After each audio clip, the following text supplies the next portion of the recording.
तिकडनं गेलो परत शिवाला, कारण की देवाला पाणी तर घालायच पाहिजे होतं. मग काय देवाला पाणी घातल्यानं तिथनं आलो माग, तर म्हटलं जाऊया क्रिकेट खेळायला. खेळायला गेलो म्हटलं की पोरांना मला फिल्डिंगलाच उभा केला. बंट्या एवढी छान बॅटिंग करतो का नाही, बंट्याची बॅटिंग बघून वर्ध्या पण म्हणला. बंट्याची बॅटिंग बघून बंट्याचा तानपट्टा काढला.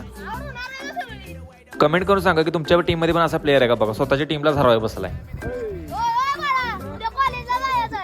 बंट्याची जीप काळ आहे का काय माहिती, एकाचा पण बॉल बसत नव्हता.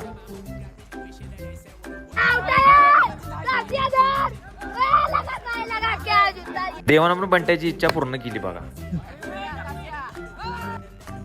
एक सिक्स मारला की छाती कशी फुगते बघा पोरांची लगेच.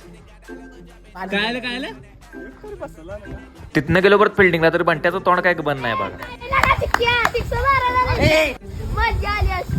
शेवटची मॅच जिंकल्यामुळे पोरांचा एन्जॉय बघा. व्हिडिओला तर लाईक करा, शेअर करा. चलो बाय.